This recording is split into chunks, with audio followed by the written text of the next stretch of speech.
The sky's the limit, or is it? Take a good look, because you won't be flying over these no-go zones anytime soon. Located in Peru, the ruins of Machu Picchu stand as testament to the Inca civilization that existed centuries ago. They are thought to date back to the 15th and 16th centuries. Machu Picchu, which means Old Peak, is today one of Peru's biggest tourist draws. It's also a UNESCO World Heritage Site. Spread over a vast area, Machu Picchu features massive stone structures, a cemetery, and a temple. Since it's located at the end of the hugely popular Inca Trail, people from all over the world visit Machu Picchu on vacation, which has had both positive and negative impacts on the site itself. On the one hand, the increased revenue allows for the ruins to be preserved and taken care of. On the other, there have been a number of serious environmental consequences. A tourist who comes and goes leaves us with about 2 to 3 kilos of rubbish. They leave us with plastic bottles, fruit peels, and all of that. In 2006, the Peruvian government created a no-fly zone around Machu Picchu in response to a rise in low-flying helicopter tours. Environmentalists claim that the tours had the potential to hurt the indigenous fauna and flora in the area. The entire area is now off-limits to aircraft in an effort to preserve the site for future tourism, so new generations will always be able to experience these famous ruins. A relic of the Mughal Empire from centuries past, India's Taj Mahal has long been one of the most sought-out tourist destinations in the world. The structure dates back all the way to the 17th century and is widely known for its incredible Mughal-era architecture and decorations. The Taj Mahal itself is a giant mausoleum for Mumtaz Mahal, a former 17th century empress. But that is not the complex's only building. There are also mosques, gardens, and even a museum, and it has long been recognized as a UNESCO World Heritage Site. Until the 2010s, there were no official restrictions on the airspace surrounding the Taj Mahal, but that changed following a series of complaints. In 2015, both archaeologists and the Taj Mahal Security Service requested that an official no-fly zone be instituted after the Indian military violated the mausoleum's airspace on multiple occasions. By 2019, the Taj Mahal had secured status as a no-fly zone, but even today, authorities are forced to warn off drone operators who enter the no-fly zone. In early 2022, what may have been a commercial aircraft was also seen flying above the Taj Mahal, prompting more outcries from archaeologists and security officials.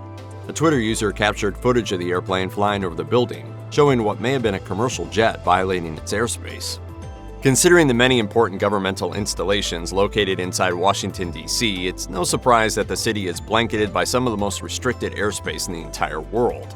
D.C. is regulated by a special flight rules area that consists of a 30-mile radius outer ring and a 15-mile radius inner ring.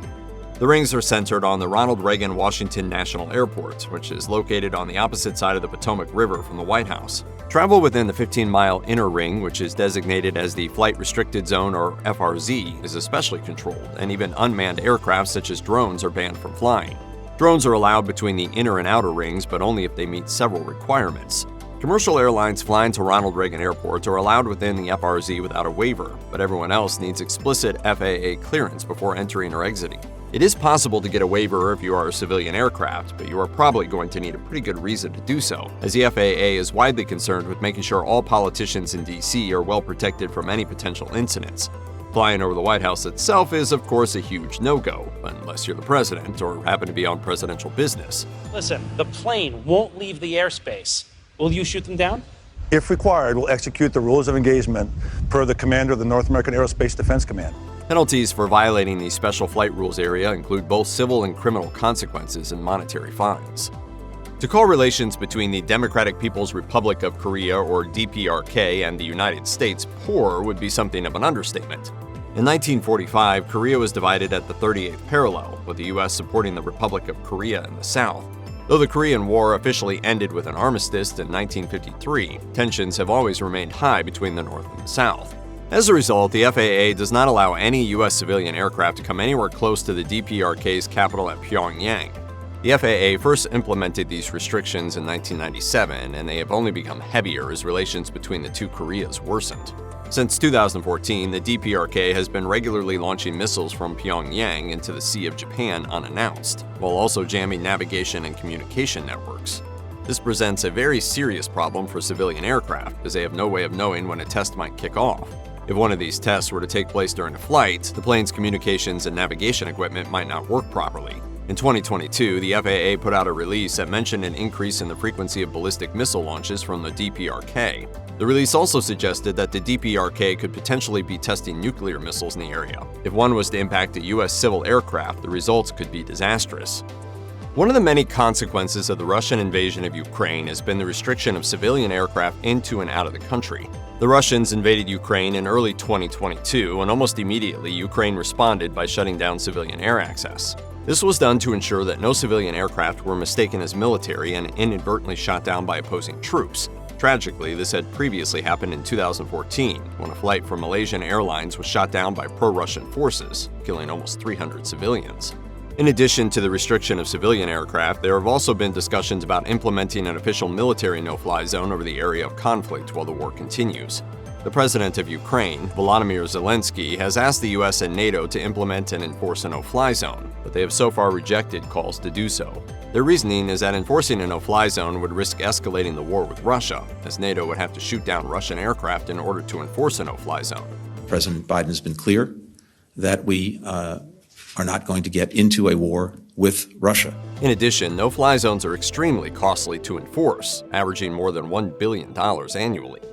The Russian invasion of Ukraine in 2022 affected air travel outside of Ukraine too. Aircraft registered to many Western nations, including the United States, Canada, and Britain, are all prohibited from entering any part of Russian airspace. This has been the case since shortly after the Russian invasion began, when Western nations banned Russian airplanes from their airspace. While this was supposed to be a punitive measure enacted by Russian President Vladimir Putin, these Western nations probably would have imposed a similar ban on the registered aircraft anyways. This is because, similar to Ukraine, the likelihood of a mistake occurring and a civilian liner being inadvertently shot down is too much of a risk to take. The ban has affected other travel routes around the world too, as airliners are forced to take alternative routes that are less fuel efficient, leading to unnecessary stops and half-full planes.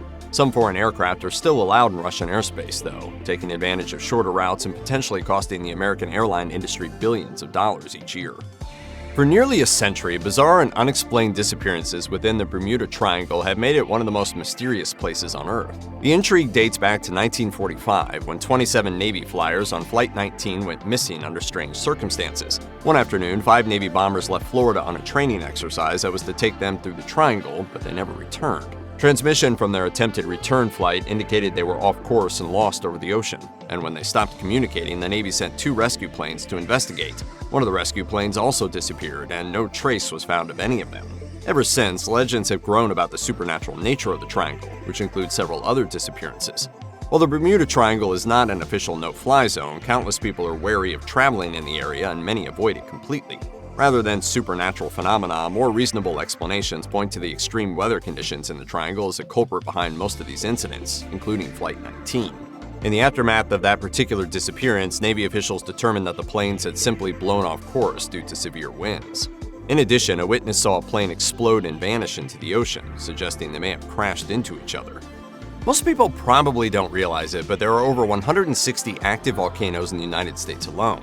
The most well-known is probably Washington's Mount St. Helens, which famously erupted on May 18, 1980, captivating the nation with its awe-inspiring natural devastation. The volcano's blasts have come with a vengeance today. The spectacle of the massive plume is one that few will forget. As incredible as it sounds, there are usually double-digit numbers of volcanoes exploding at any given time around the world, including right now. Obviously, trying to fly through a volcano is an absolutely terrible idea. As the International Civil Aviation Organization explained in a 2012 report, just being in the area of a volcanic explosion is extremely dangerous for virtually any aircraft. The hard glass particles and pulverized rock are capable of inflicting serious damage to the outside of an aircraft and could potentially obscure the pilot's vision by damaging the windshield. In addition, the air inside the cabin could become contaminated by volcanic ash, and the electrical system faces the risk of short-circuiting. That doesn't even take into account the engine, which is very susceptible to damage from volcanic ash. Not only could the glass and rock damage the engine internally after getting sucked in, but due to the low melting point of volcanic ash, it could also cause the engine to fail completely. In short, flying toward an erupting volcano is about the worst thing a pilot could possibly do. A good pilot must be able to fly in all kinds of weather and environmental conditions. Mountainous terrain poses perhaps the greatest threat to an aircraft. Everything from changing winds to air pressure to variable temperatures all contribute to making mountain flying very difficult to master. That's why flying in Nepal, situated among the Himalayan mountains, can be such an arduous task. From 2012 to 2022, more than 130 people died in 10 different plane crashes in Nepal, and that doesn't include the other 10 plane crashes with survivors. Authorities pointed to the difficult terrain, extreme elevation, and changing weather conditions as catalysts for the majority of these accidents. Over a similar period from 2009 to 2018, there were 21 aviation accidents that killed more than 150 people. Nepal is a beautiful country and a popular destination for tourists, but flying in safely is, unfortunately, something of a challenge. To all who come to this happy place, welcome. Since the 1950s, Americans have been able to experience the magic of Walt Disney in person by visiting either the Disneyland amusement park or Disney World resort complex. California's Disneyland came first in 1955, while Florida's Disney World opened in 1971. Today, millions of people visit each park every year.